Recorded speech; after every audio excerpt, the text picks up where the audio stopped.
গহপুৰ ডাঠকলাত এজাক ধুমুহাই তছনছ কৰিলে বহুতৰে সপোন।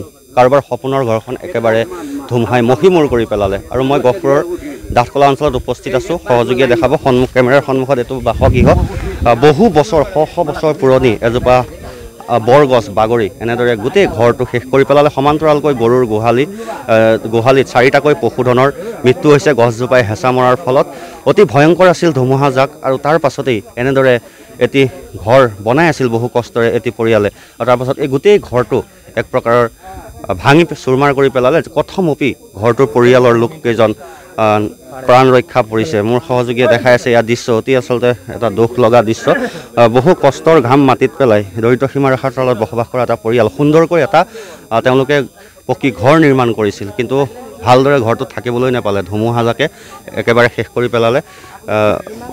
এই মুহূৰ্তত আমি ঘৰৰ গৰাকী আছে, তেওঁ চিন্তাত এনেদৰে বহি আছে, কাৰণ পশুধনৰ 4টাকৈ মৃত্যু হৈছে। প্ৰথমপি মই কৈছোঁ যে মানুহৰ ৰক্ষা পৰিছে। ধুমুহাটো অহাৰ পাছত কিমান সময়ত ঘৰত পৰিলে গছজোপা? ধুমুহা লগে লগে পৰি গৈছে, লগে লগে পৰি গৈছে। যেতিয়া ঢপকে মাৰিলে তেতিয়া পটকে গুচি গ'ল, একেবাৰে ঘৰটো শেষ হৈ গ'ল। একেবাৰে খতম। মানুহ কেনেকৈ ওলালে বাহিৰলৈ? মানুহটো মানে মই যাবলৈ ধৰিছিলোঁ, এতিয়া ঘৰৰ নবৌটো যাবলৈ নিদিলে। সেইটো কথা শুনি পেলাই মই ঘূৰিলোঁ ফটককৈ। ঘূৰাৰ লগে লগে তাৰপৰা ঢপকে পৰি গৈছে গোহালিত। গোহালিত কেইটা গৰুৰ মৃত্যু হৈছে? 4টা গৰু। 4টা গৰুৰ মৃত্যু হৈছে।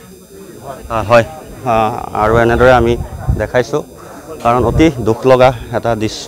তেওঁলোকে বহু কষ্ট কৰি ঘৰ বনাইছিল। এতিয়া অঞ্চলবাসী আহিছে খবৰ ল'বলৈ, কাৰণ এটা ঘৰ বনোৱা লোকেহে বুজি পায় যে ঘৰটোৰ নিৰ্মাণৰ ক্ষেত্ৰত কিমানখিনি কষ্ট জড়িত হৈ থাকে। তাৰ সমান্তৰালকৈ টকা পইচা কথাটো আহি পৰে। এতিয়া গৰুকেইটা গুচি গ'লে এতিয়া ময়ে গুচি যাব লাগিব। হয়, হেলেম প্ৰশাসনৰ লোক আহি উপস্থিত হৈছেহি। আমি তেওঁলোকৰ লগতো কথা পাতিম। বাইদেউ, মই অকণমান আপোনাৰ ওচৰলৈ আহিছোঁ। আহি পেলাই দেখিলে এতিয়া ভয়ানক দৃশ্য। প্ৰথমতে পৰিয়ালটো ৰক্ষা পৰিছে, গতিকে আপোনালোকৰ ফালৰ পৰা কেনেকুৱা ধৰণৰ কি ব্যৱস্থা? আমি যিখিনি পাৰিছোঁ ক্ষীপ্ৰতাৰে ব্যৱস্থা লৈছোঁ। ইতিমধ্যে বন বিভাগৰ লগত যোগাযোগ কৰা হৈছে গছডাল কাটিবলৈ। আৰু তাৰপিছত গছডাল যিহেতু ইমান বৃহৎ দেখিছে, গতিকে উন্নত মানৰ সঁজুলি লাগিব গছডাল ইয়াৰ পৰা আঁতৰাবলৈ। সেইখিনিৰ বাবেও আমি বিভিন্ন লোকৰ লগত ইতিমধ্যে কথা বতৰা পাতি থকা হৈছে। কিন্তু যিহেতু একেবাৰে পুৱাৰ সময়, গতিকে অকণমান সময় লাগিব কামখিনি আৰম্ভ হওঁতে, কিন্তু হৈ যাব। বাকী আমি ৰিলিফৰ মানে তেখেতসকলক পৰিয়ালটো সকাহ দিবৰ বাবে আমি যিখিনি তেওঁলোকৰ বাবে ব্যৱস্থা লাগে সেইখিনি আমি কথা পাতিছোঁ। ইতিমধ্যে আমাৰ গৈছে ব্যৱস্থাখিনি হিচাপ দিয়া হৈছে, সেইখিনি কৰা হ'ব। পশুধনৰো মৃত্যু হৈছে। পশুধনটো 8টা গৰু মানে পশুধনৰ তাত হেঁচা খাই আছে। হয়তো 2-এটা জীয়াই থাকিবও পাৰে, কি হৈছে নাজানো। কিন্তু আমি ভেটেনেৰী ডক্টৰ আমাৰ পাবহি, এতিয়া লোকেশ্যন আমি পঠাই দিছোঁ। ভেটেনেৰী ডক্টৰে চাব। এটা ডাঙৰ ঘটনা ঘটি গ'ল বাইদেউ, নহয় জানো? হয়, এইটোতো আৰু ক'ব লগাই কথা নহয়। এনেকুৱাতো দেখাই নাই আমি, ইমান ভয়ংকৰ এটা ঘটনা। প্ৰাকৃতিক দুৰ্যোগ আচলতে, ইয়াত কাৰো কোনো হাত নাথাকে। গতিকে এটা কথাই ভাল যে মানুহকেইজন অন্ততঃ নিৰাপদে থাকিলে। গতিকে সেইখিনি ভাবিছোঁ। তেখেতসকলৰ ক্ষতি পূৰ কৰাটোতো সম্ভৱ নহয়, তথাপিতো আমি যি পাৰোঁ আমাৰ ফালৰ পৰা কৰিবলৈ চেষ্টা কৰিছোঁ। আৰু স্থানীয় লোক আছে, মই তেওঁলোকৰ লগতো কথা পাতিম। ইতিমধ্যে আপোনাৰ ওচৰলৈ আহিছোঁ অকণমান।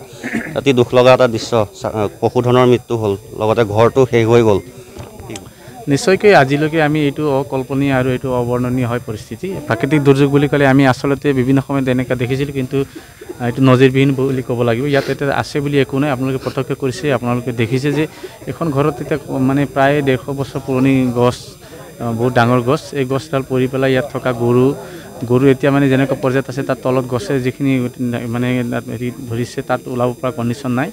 আৰু এই গোটেইখিনি ঘৰত চুৰমাৰ হৈ গৈছে, আছে বুলি একো নাই। গতিকে এই ক্ষেত্ৰত আমি লগে লগে ৰাতিপুৱা যেতিয়া গম পালোঁ, আমি স্থানীয় প্ৰশাসনৰ লগত যোগাযোগ ৰাখিলোঁ। আমাৰ ৰাজহ চক্ৰ বিষয়া বাইদেউক কণ্টেক্ট কৰিলোঁ। আমাৰ গহপুৰ সমজিলা সকলো তেখেতসকলে উপস্থিত হৈছে। আৰু আমি তেখেতসকলক এটা কথা অনুৰোধ জনাইছোঁ, বা আমি স্থানীয় জনপ্ৰতিনিধিক অনুৰোধ জনাইছোঁ, যাতে এই পৰিয়ালে উপযুক্ত ইয়াত যিখিনি তেখেতসকলে সকাহ পাব পৰাকৈ যিখিনি আমাৰ তেওঁলোকৰ কাৰণে যিখিনি কৰিবলগীয়া আছে, এইখিনি গোটেইখিনি কম্পেনচেশ্যন এইখিনি কৰি পেলাই এই পৰিয়ালটো উদ্ধাৰ কৰিব লাগে বুলি আমি আমাৰ আপোনাৰ ওচৰলৈ আহিছোঁ খুব চমুকৈ। এনেকুৱা পৰিৱেশ হয়তো আগতে দেখা নাই। ধুমুহা আহিছে, কিন্তু ধুমুহাই যে এনেকৈ সকলো শেষ কৰি দিব প্ৰথম আমি কল্পনাই কৰা নাছিলোঁ যে এনেকুৱা যে ধুমুহা আহি ইমান ডাঙৰ এটা গছে গোটেই ঘৰখন ধ্বংস কৰিছে। গৰু ছাগলী এটাও বচাব পৰা নাই। ঘৰৰ মানুহ যেন তেন প্ৰাণে ৰক্ষা পাইছে। গতিকে আমি চৰকাৰক আহ্বান জনাইছোঁ, বা প্ৰশাসনক আমি আহ্বান জনাইছোঁ, যাতে ইহঁতক সুব্যৱস্থা কৰি সিহঁতৰ মানে সুব্যৱস্থা কৰিবৰ কাৰণে অনুৰোধ জনাইছোঁ। নিশ্চয়, আৰু এনেদৰে এতিয়া ধুমুহাই এই পৰিয়ালটোক একেবাৰে শেষ কৰি পেলালে, কঁকাল ভাঙি পেলালে। তাৰ সমান্তৰালকৈ ডাঠকলা অঞ্চলতো কম পৰিমাণে বা বেছি পৰিমাণে হ'লেও আৰু বহুতৰে অৱস্থা অতি শোচনীয় হৈ পৰিছে, বহু অনিষ্ট হৈছে বহু লোকৰ। কিন্তু এই পৰিয়ালটোৰ, ডাঠকলাৰ এই পৰিয়ালটো কিন্তু একেবাৰে ধুমুহাই সকলোবিলাক শেষ কৰি পেলালে। আপুনি বিচৰা বাতৰি পাব কেৱল নিউজ 18 এপত।